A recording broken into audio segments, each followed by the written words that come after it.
আসসালামু আলাইকুম বন্ধুরা, আপনারা কেমন আছেন? আশা করি আল্লাহর রহমতে সবাই ভালো আছেন আর আল্লাহর রহমতে আমিও ভালো আছি। বাইরে অনেক ঠান্ডা, যার জন্য আজকে সকাল সকাল শুয়ে পড়েছি।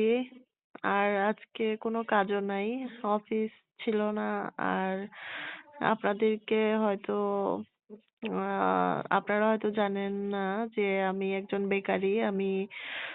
আমার একটা পেজ আছে, শিখাস কেক স্টোরি, যেখানে আমি আমার আহ একটা ছোট্ট বিজনেস আছে। আমি কেক সেল করি, জন্মদিনের কেক বলেন, যার কেক বলেন, যে কোনো অনুষ্ঠানের জন্য আমি কেক অর্ডার নিয়ে থাকি।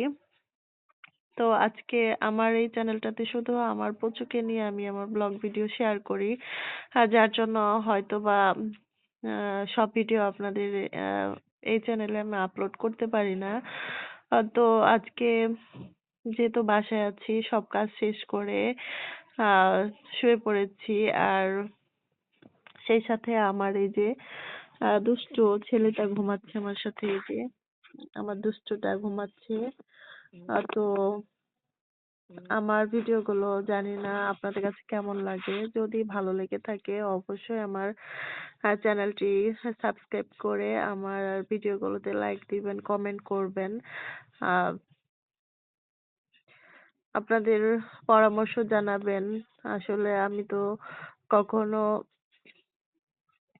আহ এভাবে ব্লগ ভিডিও তৈরি করিনি। আর আমার ব্লগ গুলো হয়তোবা সবার ভালো লাগে না। ইউটিউব হয়তোবা আপনাদের মাঝে পৌঁছায় না, কারণ হচ্ছে অল্প অল্প ভিউ আসে। তো যাই হোক, যা হয় তাতে আলহামদুলিল্লাহ। তো যারা আমার ভিডিও গুলো দেখেন, আমার এই যে আমার ছোট্ট ছেলেটাকে দেখেন, তারা অবশ্যই আমার চ্যানেলটি সাবস্ক্রাইব করে দিবেন।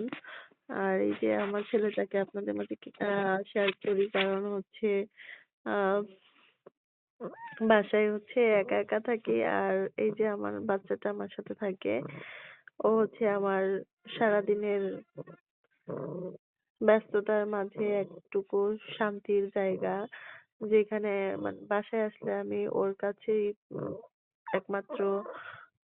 ও আমার মানে ছেলে। কিভাবে বোঝাবো আপনাদের? বাসায় আসলে আমার আর কোনো কষ্ট থাকে না। শুধু আমার এই যে ছেলেটাকে নিয়ে আমি সবসময় আহ পড়ে থাকি। আর ও এখন আমাকে অনেক অনেক অনেক অনেক বোঝে। ওর বয়স এখন 7 মাসের মতো।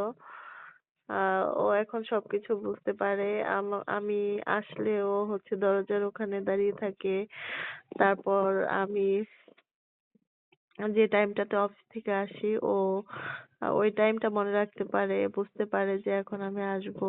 আমি যখন বাসার নিচে গেটের আহ লক খুলি, তখন আমি শুনতে পারি যে ও আমার জন্য দরজার পাশে দাঁড়িয়ে। তো এরকম অনুভূতি মানে বোঝানোর মতো না। যারা মানে বিড়াল পালেন তারা একমাত্র বুঝতে পারবেন। আসলে একটা বিড়াল থাকা মানে তার মানে সবকিছু। আহ উম, তার মন ভালো রাখে একটা বিড়াল, তার সারাদিনের ক্লান্তি দূর করে দেয়। মানে বিড়াল থাকলে আহ নিজের শরীরও ভালো থাকে, সুস্থ থাকে।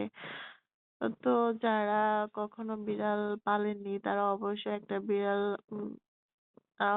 হোক তা দেশি বিড়াল, কারণ সবাই তো চায় যে মানে পার্সিয়ান বিড়াল পালতে বা বিদেশি বিড়াল পালতে। কিন্তু আমার কাছে মনে হয় যে আপনারা বিদেশি বিড়াল না, আপনারা আমাদের এই দেশীয় বিড়ালগুলো পালার চেষ্টা করেন, রাখার চেষ্টা করেন।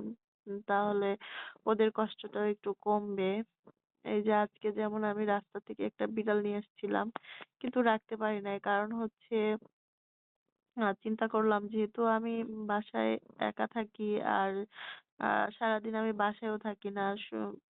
একটা বিড়াল পালা আমার জন্য আমার পক্ষে মানে কষ্টদায়ক হয়ে গেছিল। কিন্তু না, এখন আমার কাছে খুবই মানে শান্তি লাগে যে একটা বিড়ালকে তো আমি খাওয়াতে পরাতে পারছি, তাকে তো আমি ভালো রাখতে পারছি। এতে আমি আমি অনেক খুশি, আলহামদুলিল্লাহ।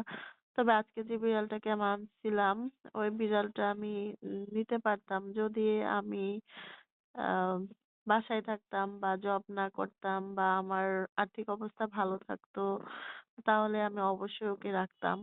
তো যাই হোক, বিড়ালটা আনার পর চিন্তা করলাম যে ওকে তো আমি পালতে পারবো না। অ্যাডপশন পোস্টে দিয়ে দেই। একটা পেজে দিয়েওছিলাম কিন্তু কেউ সাড়া দেয়নি।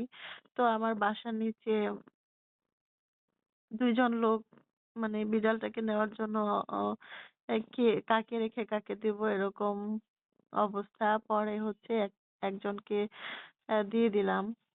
তো যাই হোক, তবুও তো সে একটা পরিবার পেয়েছে। হয়তো আ আমি ওকে যেরকম ভালো রাখতাম তার চাইতে ও ওখানে ভালো থাকবে। এইটা চিন্তা করে আমি হচ্ছে বিড়ালটাকে বাসায় নিয়ে আসছিলাম যে আমি না পালতে পারি, অন্য কাউকে তো আমি দিতে পারি। তো এই যে এভাবেই সে বিড়ালটাকে দিয়ে দিলাম। তার মধ্যে আরো একটু সমস্যা আছে, যেটা হলো মানে আমি আমার প্রচুর আদরের ভাগটা আমি কাউকে দিতে চাচ্ছি না। এর জন্য আসলে আমি আরো একটা বিড়াল মানে রাখতে চাচ্ছিলাম না। তো যাই হোক, আলহামদুলিল্লাহ আল্লাহ ওর জন্য আরো একটি পরিবার মিলায় দিছে। যার জন্য আমি অনেক, অনেক মানে নিজেকে খুশি করতে পারলাম। তো যাই হোক, এই যে আমার দুষ্টু ছেলেটা।